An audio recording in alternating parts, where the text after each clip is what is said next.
वक्त भी मुसाफिर कहलाएगा जो हमारे साथ साथ किसी सफर में चला था, और इसी तरह वो वक्त भी सफल कहलाएगा जो हमारी मेहनत और हमारे साथ खुद भी तपा था।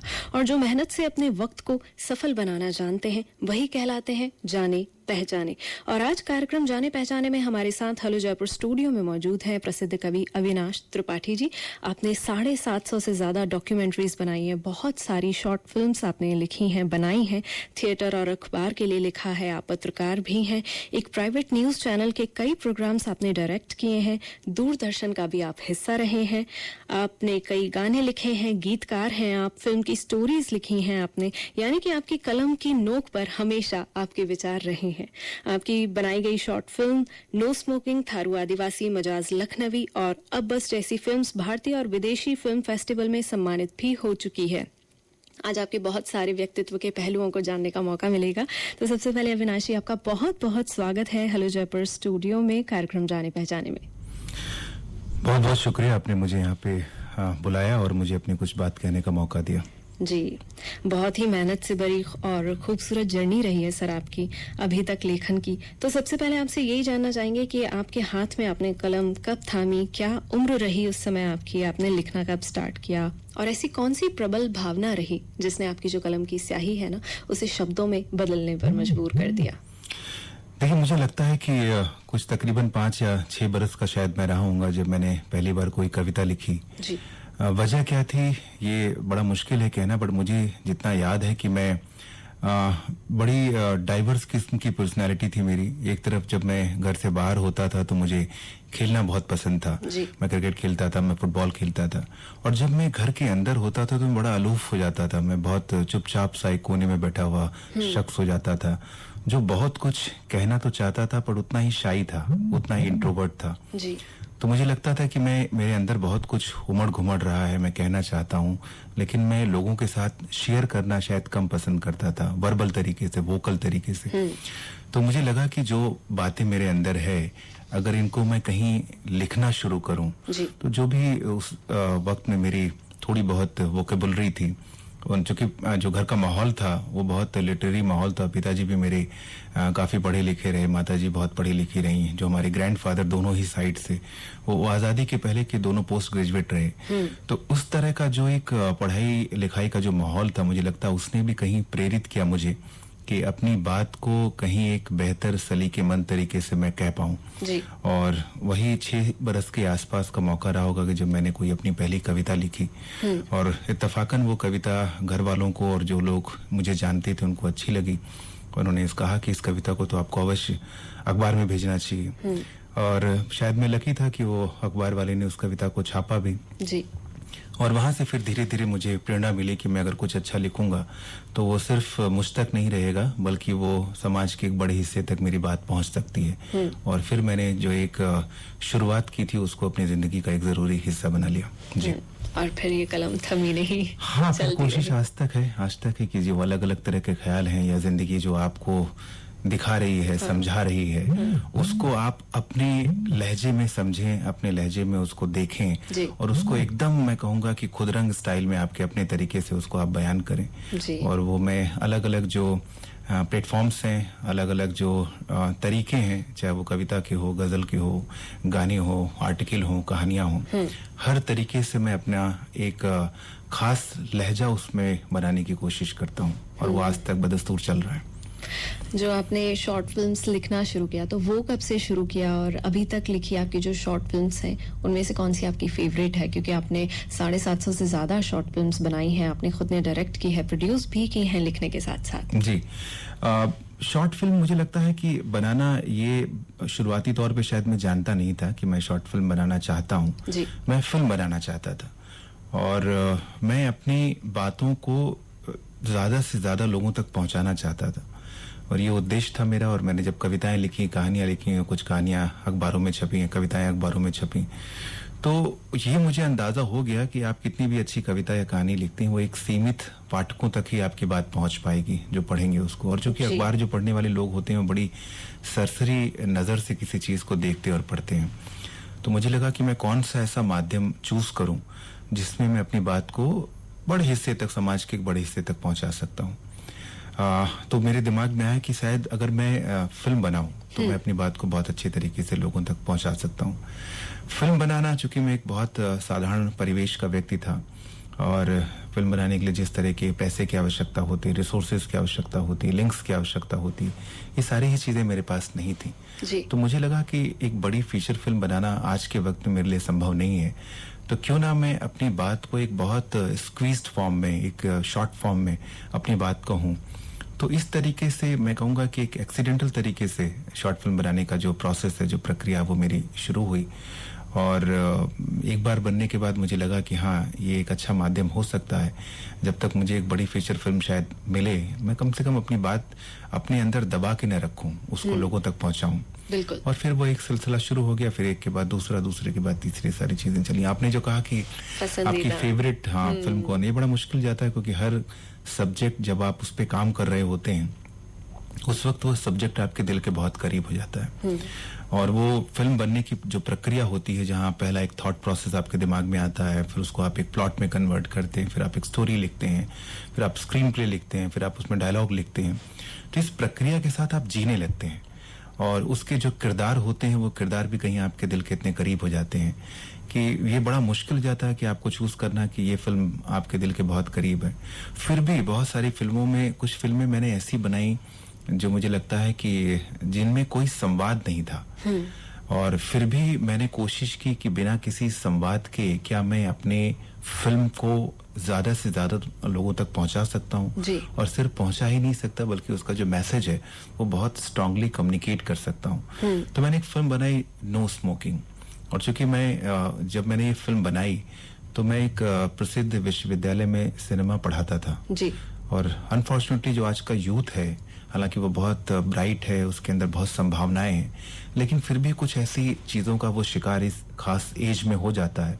तो मुझे लगा कि उनको अगर हम प्रीच करेंगे, उनको हम बताएंगे कि आप ये मत करिए, तो उनका जो स्वभाव इस एज में होता है, हम रिवोल्ट करते हैं, हम विद्रोही स्वभाव के टीनेजर जो होता है वो होता है, तो आप उसको प्रीच करके उस बात को, उसको आप मना नहीं कर सकते। तो मुझे लगा कि मैं विजुअली अगर इसको बहुत स्ट्रांगली अगर कम्युनिकेट करूं तो शायद उनको वो बात असर करेगी।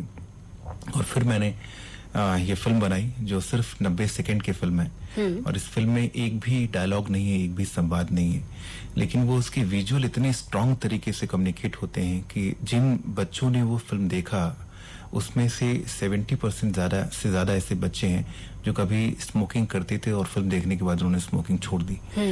तो मुझे लगता है ये एक किसी भी फिल्म मेकर के लिए एक बहुत अच्छा पहलू है। हालांकि जो फिल्म मेकर होता है वो इस इरादे से शायद नहीं आता कि वो एक समाज को बदल देगा, लेकिन अगर उसकी फिल्म में ये संदेश है वो लोगों तक पहुंच रहा है और आप समाज के एक बड़े तबके को अपनी फिल्म के द्वारा उसकी जो मेंटल ब्लॉक को दूर करने में कामयाब हो जाते हैं, तो मुझे लगता है कि एक फिल्म मेकर की ये भी एक बड़ी कामयाबी है। तो इस तरीके से ये फिल्म मेरे दिल के करीब है। जी। अब आगे बात करते हैं कि आपने कई बेहतरीन गानों के लिरिक्स लिखे हैं। आपके गाने शान, हरिहरन साहब, कविता कृष्णमूर्ति जी और अन्वेषा, जो कि सारेगामापा की मशहूर विनर रही हैं, इन सभी ने आपके गाने गाए हैं। तो कविता से गाने लिखने की ओर आप कैसे आए, ये कब हुआ? हाँ, ये भी एक बड़ी दिलचस्प कहानी है। कविता तो मैं, जैसा मैंने बताया कि मैं बचपन से लिखता था, फिर कविता के अलग अलग जो फॉर्म होते हैं, मैंने नज्म लिखना शुरू किया, मैंने गजल लिखना शुरू किया, लेकिन फिल्म के गीत लिखना मुझे नहीं पता था कि गीत कैसे लिखे जाते हैं। पर मैं कहानी लिखने का और स्क्रिप्ट लिखने का मैं हमेशा से चाहता था, जो कि सिनेमा माध्यम से मैं जुड़ा हुआ था। और इसी बीच में मैंने एक स्क्रिप्ट लिखी और हिंदुस्तान के एक बहुत मशहूर और मारूफ फिल्म मेकर हैं जिनके पास मैं गया अपनी कहानी सुनाने के लिए, और मुंबई के एक बड़े से रेस्टोरेंट में मैं बैठकर अपनी कहानी सुना रहा था उनको। इत्तफाकन एक बहुत मशहूर कंपोजर वो उस तरफ से गुजर रहे थे। उन्होंने जब उस मशहूर फिल्म मेकर को देखा तो वो हमारे पास आके बैठ गए और मेरी कहानी सुनाने की जो प्रक्रिया थी, जो नरेशन प्रक्रिया थी, उसका वो भी हिस्सा हो गए। इत्तफाकन उस कहानी में न सिर्फ कहानी मैंने लिखी थी, बल्कि उसमें गाने भी मेरे लिखे हुए थे जी। जब मैंने वो गाना उस फिल्म मेकर को सुनाया तो जो साथ में बैठे कंपोजर थे उनको वो गाना बहुत पसंद आया, और उन्होंने पूछा मुझसे कि आपने क्या इससे पहले गाने लिखे हैं? तो मैंने कहा नहीं, ये मेरा पहला अटेम्प्ट है गाने लिखने का, और मैंने कोशिश की है। उन्होंने कहा बहुत मौलिक आपने लिखा है, आज के दौर में इस तरह के गाने लोग नहीं लिखते हैं, लेकिन आपने कंटेंट आपका बहुत खूबसूरत है, लेकिन इसमें ग्रामेटिकल मिस्टेक्स हैं। आपने मात्राओं का ध्यान नहीं दिया। आपकी जो पहली लाइन है उसमें 14 मात्राएं हैं और नीचे की लाइन में 13 मात्राएं हैं। जी। तो ये गाने में मुश्किल होगा, क्योंकि जब तक दोनों लाइनें बराबर वजन की नहीं होंगी तब तक उसको गाना गाया नहीं जा सकता है। तो वहां से मुझे पता चला कि ये टेक्निकल डिफरेंस होता है कि जब हम कविता लिखते हैं, नज्म लिखते हैं या शेर लिखते हैं, उसमें भी कई बार अगर हमारी ऊपर की लाइन की मात्राएं और नीचे की लाइन की मात्राओं में फर्क है तो भी शेर बहुत खूबसूरत हो सकता है और ग्रामेटिकली वो करेक्ट भी होता है। लेकिन सिनेमा के गाने जो गीत होते हैं उनमें ऐसा नहीं होता, उसमें आपको मात्राओं का ध्यान रखना पड़ता है। और वहां मैंने थोड़ा सा इस पे प्रयास करके इसको सीखा और ये इत्तेफाक रहा कि उसी कंपोजर जिससे मेरी पहली मुलाकात हुई थी और बातचीत हुई थी, वो आज इस जर्नी में लगभग 2 दर्जन के आसपास गीत उन्होंने मेरे लिखे जो है वो कंपोज किए हैं। और ये बहुत छोटी सी जर्नी है, कुछ साल पहले ही शुरू हुई और इतने कम वक्त में जिस इंसान का डायरेक्टली कोई फिल्म इंडस्ट्री से उस तरह संपर्क नहीं रहा हो, उसने इतने गाने लिखे और जिसके गानों को ऑलमोस्ट सारे ही लेजेंडरी सिंगर, कविता कृष्णमूर्ति जैसी सिंगर या शान जैसे बड़े नाम जिन्होंने बहुत सारे बड़े फिल्म स्टार के लिए गीत गाए हैं जी। वो उन्होंने आपके बहुत सारे गीत गाए और उनसे बहुत तारीफ आपको मिली। तो ये लगातार आपका हौसला बढ़ता रहा और मुझे लगा कि अगर ये मेरे गीत गा रहे हैं तो कल और भी कोई जो भी सिंगर हैं, जो आज के दौर के सबसे बड़े सिंगर हैं, कल वो भी शायद मेरे लिखे शब्दों को अपनी आवाज देंगे। जी। आपका एक इंटरव्यू देख रही थी, आप अपनी जो कहानी है, किस्से, अनुभव वो शेयर कर रहे थे। हम भी आपसे एक ऐसा ही किस्सा जानना चाहेंगे। कोई भी अगर आप गाना लिखने के पीछे कोई कहानी हो, अगर कुछ याद हो तो हमारे श्रोताओं के साथ साझा कीजिए। बहुत सारी, मुझे लगता है कि हर गाने के पीछे मेरी एक कहानी रही है। पहले जैसे गाने की मैंने आपको बात बताया कि हम एक रेस्टोरेंट में बैठे हुए थे और वहाँ किस तरीके से डिस्कशन हुआ और अल्टीमेटली वो एक गाने में तब्दील हुआ। मैंने एक और गाना लिखा था और उस गाने के पीछे भी एक बड़ी खूबसूरत सी बात थी। कहानी तो मैं नहीं कहूँगा, मुझे लगता है कि हम सब इंसान जो इस दुनिया में आए हैं उनका जो दिल होता है वो एक खास उम्र में एक खास तरीके से धड़कता है। हम बहुत रोमानी होते हैं एक उम्र में, हमारे अंदर कुछ ऐसी भावना होती है जिसको अलग अलग तरीके से हम बयान करना चाहते हैं। जी। मैंने एक भावना को ध्यान में रखकर एक ऐसा गीत लिखा। वो गीत बुनियादी तौर पे ऐसा था कि जब हम किसी रिश्ते में होते हैं और किसी भी रीजन की वजह से वो रिश्ता हमसे छूट जाता है या उस रिश्ते से हमारा संबंध टूट जाता है जी। और हम मूव ऑन कर जाते हैं, जैसे आज की दुनिया में लोग कहते हैं कि ब्रेकअप हो गया और हम मूव ऑन कर गए। लेकिन अगर वो आपका रूहानी रिश्ता है, अगर वो प्लेटोनिक लव है, तो वो रिश्ता हो सकता हो कि जिस्मानी तौर से उस इंसान से आप बहुत दूर चले गए, लेकिन उस रिश्ते की एक जो फांस है वो कहीं आपके दिल में गड़ी रहती है। और 10 साल 20 साल के बाद का जो वक्फा गुजर जाता है और आप जिंदगी की बहुत सारी जद्दोजहद में आप लग जाते हैं, अपने काम में लग जाते हैं, लेकिन एक वक्त ऐसा आता है कि जब आप कभी शाम को अकेले में बैठे होते हैं तो पुराना पल आपको याद आता है और आप उस पल में वापस लौटना चाहते हैं। मैंने इन्हीं सारी भावनाओं को ध्यान में रखते हुए गीत लिखा कि फिर से छू लो मुझे, फिर से जी लो मुझे। और ये गीत जब कविता कृष्णमूर्ति जी के पास पहुंचा, जो लेजेंडरी सिंगर हैं जिन्होंने 40,000 से ज्यादा गाने गाए हैं और हिंदुस्तान की लगभग सारी फीमेल सुपरस्टार जितनी भी रही हैं उन सब के लिए गाने गाए। तो ये गाना जब उनके पास गया तो उनको ये गाना बहुत पसंद आया, क्योंकि बहुत इमोशनल गाना था और बहुत तरह के इश्क का भी एक अलग रंग इसमें था और एक सूफियाना टच था इस गाने के अंदर। किसी को पाने की कोई जिस्मानी ख्वाहिश नहीं थी, बल्कि जो गुजरा हुआ जमाना है, जो गुजरा हुआ वक्त है जिसमें आपने एक दूसरे के साथ बहुत खूबसूरत लम्हे शेयर किए, आप उस वक्त को वापस लाना चाहते हैं। तो ये जब उनके पास पहुंचा तो उन्होंने इस गाने की बहुत तारीफ की और इत्तफाकन जब ये गाना मुंबई में रिकॉर्ड हो रहा था उस स्टूडियो में मैं उनके साथ बैठा हुआ था और वो बहुत सारे, चूंकि इसमें बहुत सारे उर्दू के लफ्ज थे, मेरी परवरिश का एक बड़ा हिस्सा लखनऊ में हुआ है और चूंकि मेरी शायरी से बहुत ज्यादा मेरा दिली लगाव था तो वो एक नेचुरली आपके एक्सप्रेशन में, आपके बयान में उर्दू लफ्ज आ जाते थे जी। तो जब ये सारी चीजें मैं लिख रहा था और उसके बाद उसको कविता जी पढ़ रही थी तो बहुत सारे शब्दों के मानी वो मुझसे पूछ रही थी कि इसका पस मंजर क्या है, इसका बैकग्राउंड क्या है, इस शब्द के पीछे जो आपने कहानी रची वो क्या है।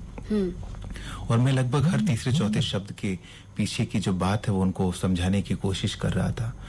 वो मुझे लगता था कि मेरे लिए बड़ा खूबसूरत पल रहा है, क्योंकि एक इतनी लेजेंडरी सिंगर को मैं अपने तरीके से अपने गाने लिखने के पीछे की पूरी कहानी और हर शब्द का मतलब मेरे हिसाब से क्या है मैं उनको समझा रहा था। और जब मैंने पूरा गाना उनको समझाकर उसका पूरा नक्शा तैयार किया तो उन्होंने बहुत तारीफ की गाने को और बहुत इमोशनल होकर उन्होंने वो गाना गाया। तो वो मुझे लगता है कहानी मेरे दिल के बहुत करीब है, कोई गाना कैसे बना। जी। तो कविताएं लिखना, गाने लिखना, ये सभी चीजें आपकी पर्सनालिटी में शामिल है। आपकी कलम भी आपकी व्यक्तित्व है अगर कहा जाए तो कविता लिखना और गाने लिखना, इनमें कितना डिफरेंस होता है कि उसके गाने के लिरिक्स भी ऐसा ही लगता है जैसे कविता हो? फर्क है, दोनों में बहुत बड़ा फर्क होता है। मुझे लगता है कि लिरिक्स लिखना बहुत टफ है इन कंपेयर टू गाने कविता लिखना। कविता लिखना एक ऐसे मैं कहूँगा कि आकाश में किसी पंछी के लिए उड़ने के जैसा है कि जिसके पास अगर पर है वो उड़ सकता है। आसमान, खुला आसमान है, किसी भी दिशा में जा सकता है, किसी भी ऊंचाई तक जा सकता है। उसका उरूज उसके ऊपर है कि वो कहाँ तक उड़ना चाहता है। लेकिन जब हम गीत लिखते हैं तो बहुत सारे सर्टेन पैरामीटर्स होते हैं जो आपको ध्यान में रखने पड़ते हैं। सबसे पहला पैरामीटर तो यही होता है जो मैंने पहले आपको बताया कि मात्राएं आपकी बिल्कुल बराबर होनी चाहिए, जो कविता में बिल्कुल जरूरी नहीं, गजल में बिल्कुल जरूरी नहीं। दूसरा जो बहुत इसमें एक तरह का मैं कहूँगा कि कफस होता है। आप पिंजरे में एक जैसे पक्षी को कैद कर दिया जाए, भले वो पिंजरा बड़ा हो, और उसके बाद उससे कहा जाए कि तुम इसमें उड़ान भरो, लेकिन तुम्हारे पर किसी कफस की दीवार से टकराने नहीं चाहिए। तो उसको वो संतुलन साध कर उस कफस के अंदर उड़ान भरनी होती है। तो उसका जिस्म किसी भी दीवार से टकराए नहीं, न छत से टकराए, और फिर भी वो उड़ता रहे। तो इस किस्म की मजबूरी एक लिरिसिस्ट के पास होती है। दूसरा, आपका गाना कोई ना कोई फिल्म का किरदार गा रहा होता है जी। वो किरदार की अपनी स्थिति क्या है, उस सिचुएशन क्या है, यानी जिस सिचुएशन पे वो गाना गा रहा है वो सिचुएशन क्या है, आपको ये सोचना पड़ता है। दूसरी इसमें बात ये होती है कि वो जो किरदार है उसका सोशल बैकग्राउंड क्या है जी। उसका कल्चरल बैकग्राउंड क्या है, उसका फाइनेंशियल बैकग्राउंड क्या है। क्योंकि आपने किसी ऐसे किरदार के लिए कोई ऐसा गीत लिखा जो उनके इन सारे बैकग्राउंड से मैच नहीं करता, तो वो गाना बहुत मिसमैच होगा। जैसे कोई पुलिस का बहुत सख्त किस्म का ऑफिसर है और उससे वो किरदार उस फिल्म में आपका मुख्य किरदार है, और किसी सिचुएशन पे उसके लिए कोई आप गाना लिखते हैं, लेकिन आपका गाना बहुत शायराना हो, बहुत रुमानी हो, तो नॉर्मली उसकी पर्सनालिटी से मैच नहीं करता जब तक उस किरदार को आपने उस शायराना तरीके से दर्शाया नहीं हो।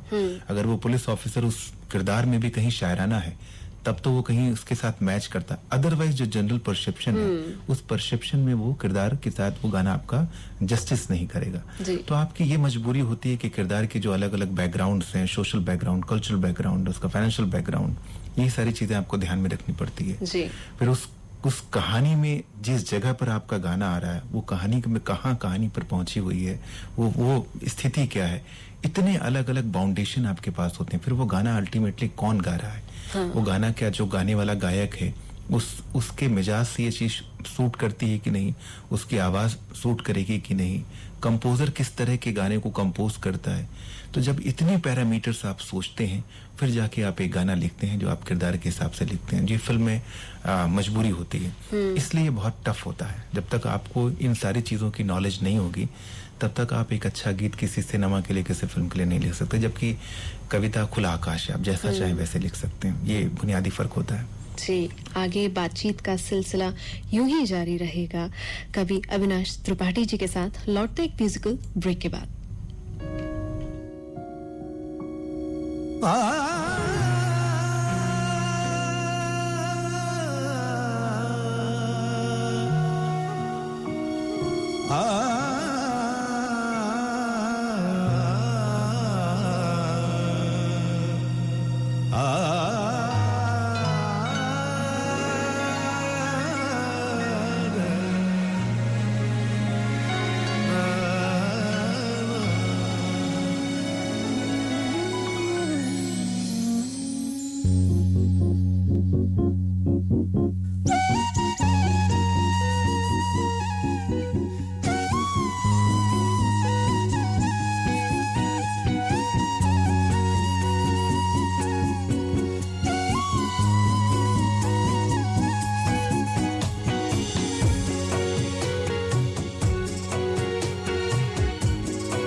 साजना अंगना फूल खिलेंगे, बरसेगा सावन, बरसेगा सावन, झूम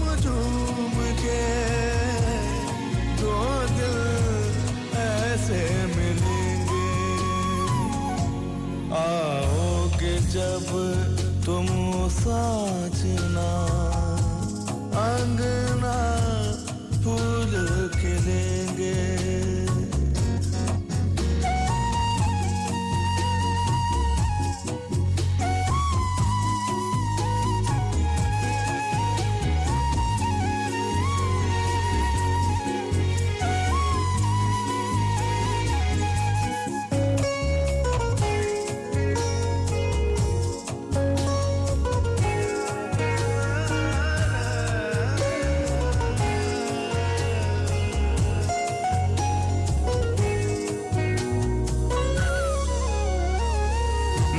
तेरे कजदारे हैं नैनों पे हम दिल हारे हैं अनजाने ही तेरे नैनों ने वादे किए कई सारे हैं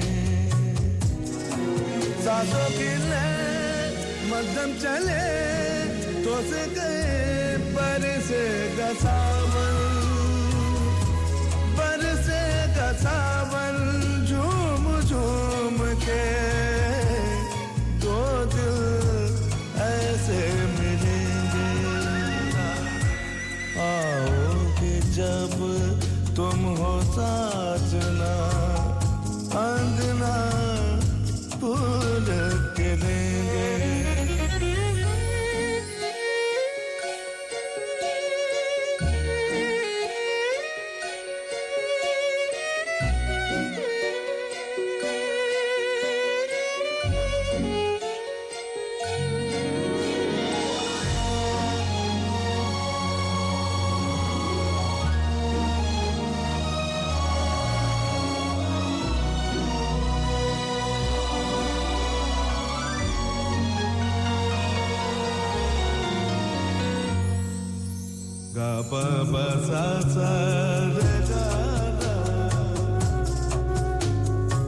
चंदा को काटू रातों में है जिंदगी तेरे हाथों में पलकों पे झिलमिल तारे हैं आना भरी बरसातों में सपनों का जहां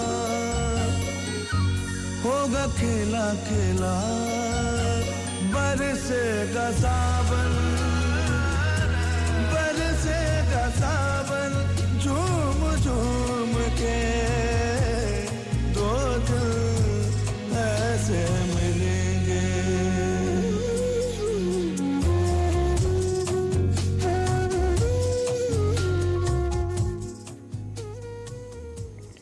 हेलो जयपुर 101.2 एफएम पर ईशा है साथ आप सुन रहे हैं कार्यक्रम जाने पहचाने और आज हमारे साथ स्टूडियो में मौजूद हैं जयपुर शहर की शान कवि अविनाश त्रिपाठी जी।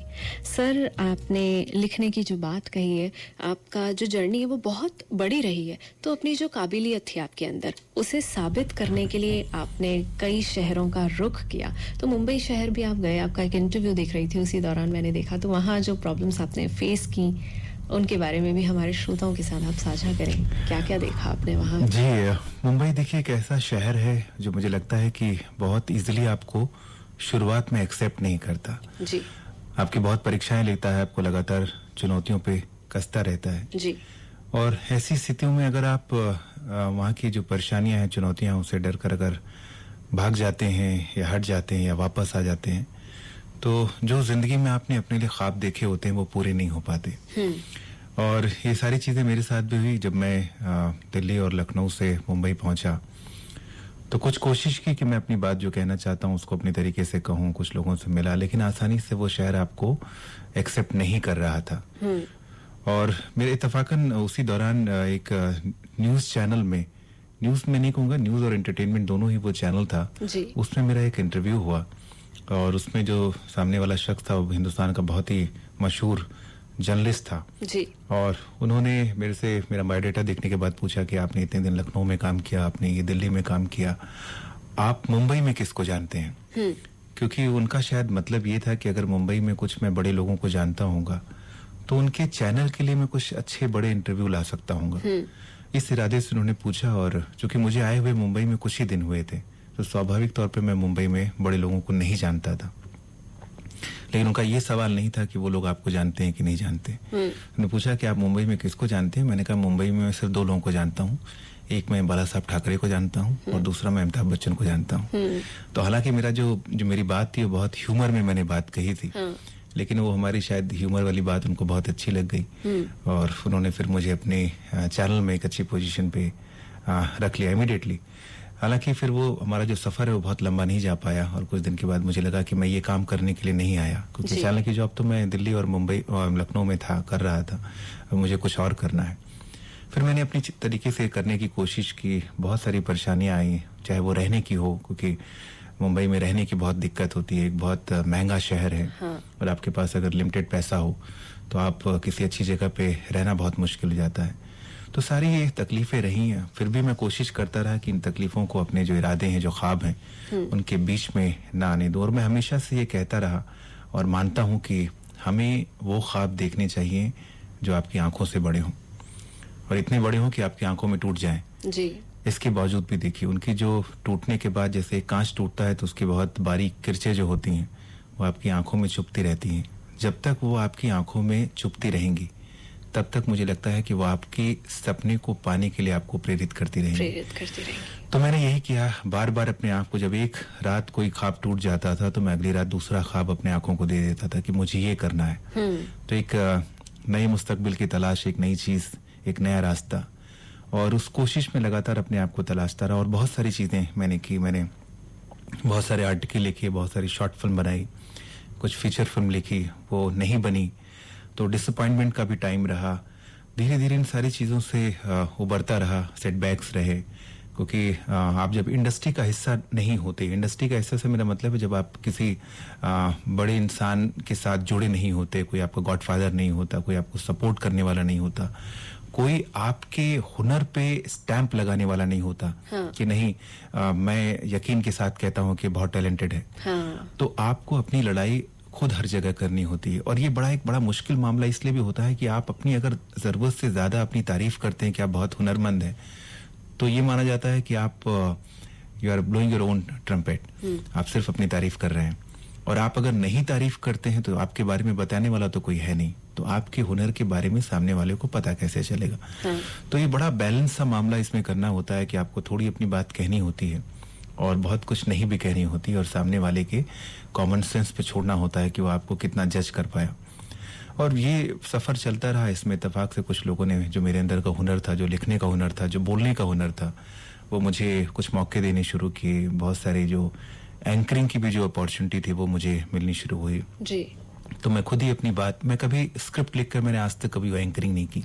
और मैंने बहुत सारे बड़े बड़े लोगों के साथ मुझे सौभाग्य मिला जिसमें कई पद्म विभूषण और ग्रैमी अवार्ड विनर लोग रहे जिनके बड़े बड़े स्टेज प्रोग्राम को या टीवी के प्रोग्राम को मैंने एंकर किया।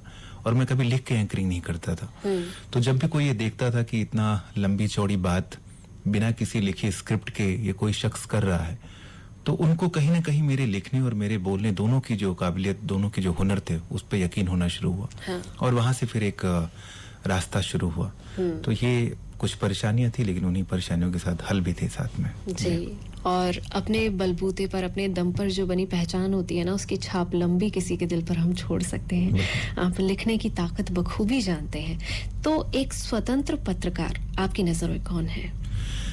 आज के वक्त में बड़ा मुश्किल है ये बात कहना कि स्वतंत्र पत्रकार क्या है, क्योंकि हालांकि इसके 2 हिस्से हैं। मुझे लगता है कि कंप्लीटली स्वतंत्र पत्रकार जैसी कोई चीज होती नहीं है। और मैं उसको पहले सोशल एस्पेक्ट में कहूंगा। सोशल एस्पेक्ट में ये होता है कि एक पत्रकार का धर्म है कि समाज के आखिरी पायदान पे जो खड़ा व्यक्ति है, जिसकी समस्याएं हैं, जिसकी समस्याओं को सॉल्व करने के लिए एक सरकार चुनकर आती है जी। अगर वो सरकार उसकी समस्याओं पे काम नहीं कर रही है तो उसके हक में खड़ा होना ये पत्रकार का काम है। तो पत्रकार पूरी तरीके से निष्पक्ष कभी हो ही नहीं सकता। अगर वो पूरी तरीके से निष्पक्ष है तो वो पत्रकार नहीं है, क्योंकि उसकी जिम्मेदारी कौन निभाएगा। हम जब मीडिया में आते हैं तो हम इस अहद के साथ आते हैं कि जो व्यक्ति नीडी है, जिस व्यक्ति की बात सरकार तक पहुंचनी चाहिए लेकिन उसके पास पहुंचाने का कोई माध्यम नहीं है, हम उसका माध्यम बनते हैं जी। हम उसका लाउड स्पीकर बनते हैं और हम सरकार के कानों में रोज बोलते हैं कि इस इंसान के वोट को लेकर आप इस सत्ता पर बैठे हैं, इस वादे के साथ बैठे हैं कि आप उसकी समस्याओं का निराकरण करेंगे। आप नहीं कर रहे हैं तो मैं उसके पक्ष में खड़ा हूं और मैं उसकी तरफ से उसकी आवाज बनकर आपके सामने बोल रहा हूं। तो एक पत्रकार को हमेशा उसके पक्ष में खड़ा रहना चाहिए, निष्पक्ष जैसी कोई चीज होती नहीं। बहुत चैलेंजिंग रहता है ये सब करना। और अगर आपसे मैं पूछूं कि अगर आप लेखक ना होते तो आपको क्या लगता है कि आप कौन सा करियर चुनते? मुझे लगता है कि शायद मैं होता नहीं। अच्छा। मुझे लगता है कि लिखना, हालांकि मैं क्रिकेट बहुत अच्छा खेलता था और बचपन का मुझे वक्त याद है कि मेरे पिताजी ने मुझसे कहा था, जब मैं 10th में क्रिकेट खेल रहा था और बहुत अच्छा खेलता था और उस समय उस शहर की टीम का मैं ओपनिंग बैट्समैन था, उन्होंने एक दिन मुझे बुलाया कि अपनी जिंदगी का एक बहुत बड़ा वक्त आप क्रिकेट में दे रहे हैं, अगर आपको ये यकीन हो कि आप इंडिया की टीम से खेल सकते हैं तो मैं आपका जो भी आपकी कोचिंग होती है वो मुंबई में या कहीं भी हो, मैं उसके प्रोसेस को शुरू करता हूँ, लेकिन अगर आपको ये यकीन ना हो तो क्यों ना अपने वक्त को किसी और चीज में आप लगाएं। जी। तो मुझे ये बात उनकी अच्छी भी लगी और थोड़ा सा शॉकिंग भी मेरे लिए रही, क्योंकि वो पैशन था और मैं चाहता था कि मैं कुछ अच्छा करूं। मुझे लगा कि मैं ये गारंटी तो नहीं दे सकता कि मैं इंडिया टीम में खेल सकता हूं, क्योंकि हिंदुस्तान में करोड़ों की आबादी है और लगभग हर दूसरा लड़का क्रिकेट खेलता है, तो उसमें आप 11 में आ जाएंगे इसकी कोई गारंटी नहीं है। तो उसके बाद से मैंने थोड़ा सा रुख अपना जो गेम्स थे उनसे कम करके अपनी लेखनी और बाकी चीजों पे शुरू किया, और उसके बाद वो इतना ज्यादा मेरी शख्सियत का हिस्सा हो गई कि मुझे लगता है कि अगर मैं लेखक नहीं होता तो मैं होता ही नहीं। जी। तो मतलब कलम से इतना प्यार है कि आप अपने अस्तित्व के लिए भी कह रहे हैं कि वो ना होता इनकार कर देते आप। ठीक है।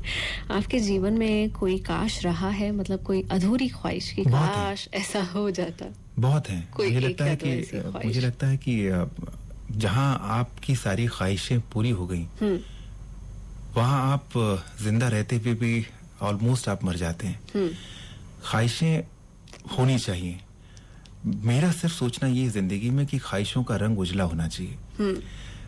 अनफॉर्चुनेटली जो ख्वाहिश शब्द है, लफ्ज है, इसका एक नेगेटिव कोनोटेशन है, एक इसका एक स्याह पक्ष है, क्योंकि ख्वाहिशें अक्सर वो होती हैं जो थोड़ी सी नेगेटिव होती हैं, थोड़ी सी मैं कहूंगा इसमें एक शरारत होती है, बट मैं उसका बहुत उजला पक्ष हमेशा देखता रहा। इनफैक्ट मेरा इस पे मुझे याद आ गया, मेरा एक गाना है जो शान ने गाया है और वो है उजली उजली ख्वाहिशें।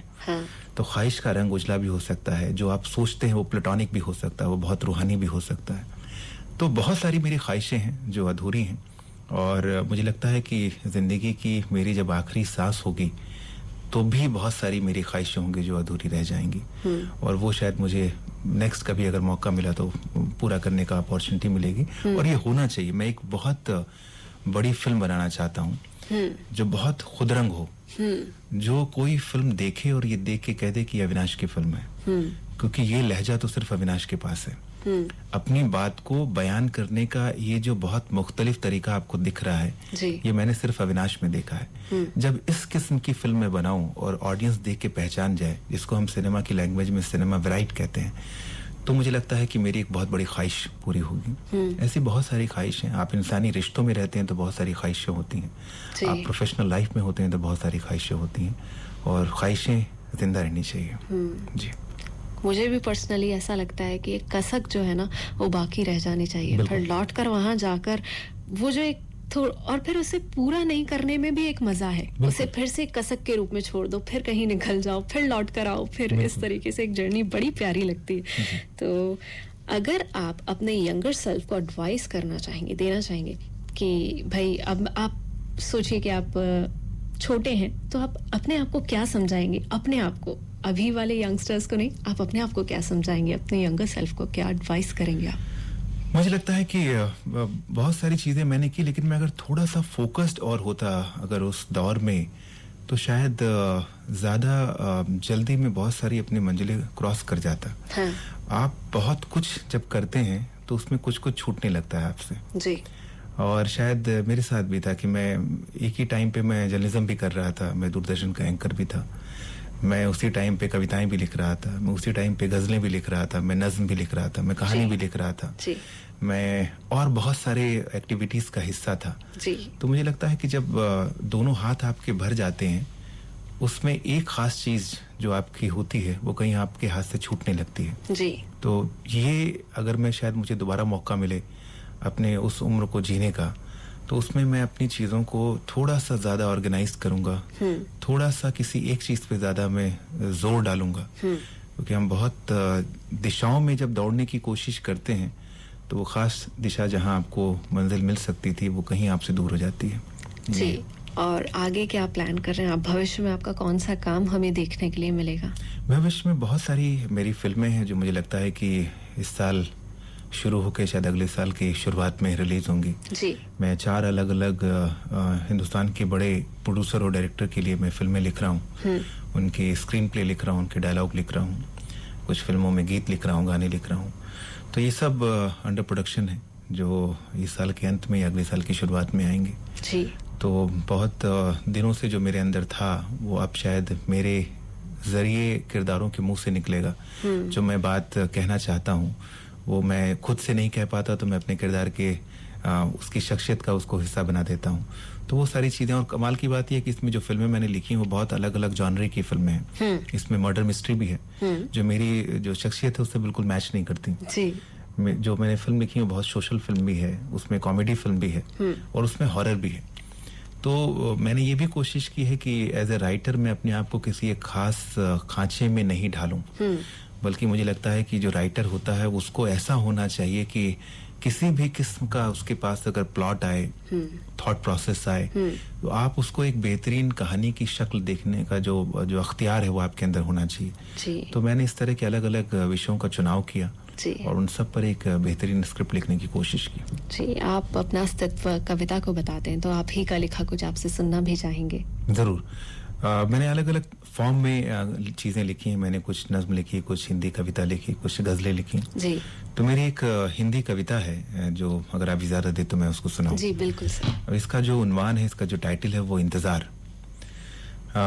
दोपहर अभी अभी उतरी थी, सूरज का ढलता हुआ नारंगी रंग तुम्हारी पुतलियों में घुल रहा था।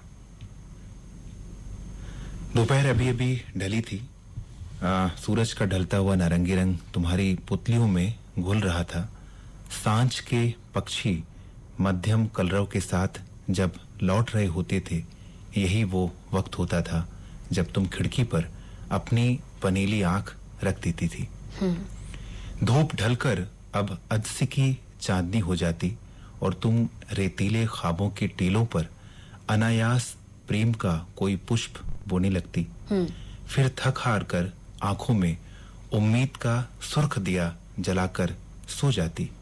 मैं अब जान गया हूँ कितना मुश्किल होता है इंतजार। ये इंतजार पे मेरी एक छोटी सी कविता थी। और अगर आप इजाजत दें तो मैं एक और छोटी, चूंकि आप एक बहुत ज़हीन महिला हैं, तो मैं एक छोटी सी मेरी कविता है स्त्रियों के ख्वाब, तो मैं वो आप इजाजत दें तो मैं वो आपको सुनाना चाहूंगा। इसका उन्वान जैसे मैंने बताया, स्त्रियों के ख्वाब। कल जब तुम सो गई, मैंने चुपके से तुम्हारी पलकों से ताजा सपना उतार लिया। रात के तीसरे पहर में कितनी भरी भरी आंखों में कितनी रिक्तता थी। तमाम ख्वाहिशों के अधूरेपन से ख्वाब में एक स्थायी स्याह धब्बा उभर आया था। मैंने पहली बार देखा बालकनी में देर तक बैठकर कॉफी पीना, चांदनी रात में देर तक जगकर बातें करना जैसी छोटी बातें तुम्हारे लिस्ट में अव्वल थी। सच, स्त्रियों के ख्वाब अक्सर कितने छोटे लेकिन जरूरी होते हैं। तो ये कुछ बातें हैं, मुझे लगता है कि जितनी भी अपनी नजर से मैंने अपने आसपास की चीजों को देखने समझने की कोशिश की, ये उसकी एक बयानगी थी। जी, बहुत ही खूबसूरत, जो खूबसूरत शब्द हैं उनका चयन और उतना ही सरल और सहज कहने का आपका अंदाज और वैसा ही आपका व्यक्तित्व। सर, आपका बहुत बहुत धन्यवाद। आप स्टूडियो में आए, अपनी जर्नी और अपनी इतनी जो अनुभव है हमारे साथ, हमारे श्रोताओं के साथ आपने साझा किए, इसलिए इसके लिए आपका बहुत बहुत शुक्रिया। आपने मुझे अपनी बात कहने का मौका दिया। Thank you so much. इस कार्यक्रम के प्रस्तुतकर्ता हैं डॉक्टर गौरव यादव और ये आकाशवाणी के जयपुर केंद्र द्वारा प्रस्तुत किया गया।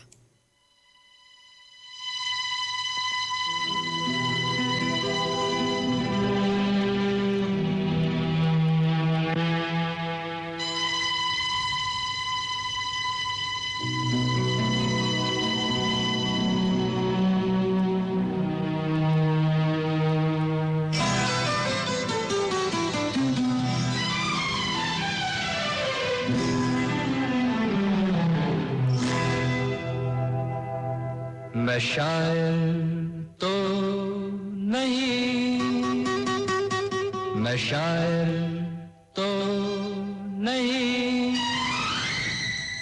मगर ऐ हंसी, जब से देखा मैंने तुझको, मुझको शायरी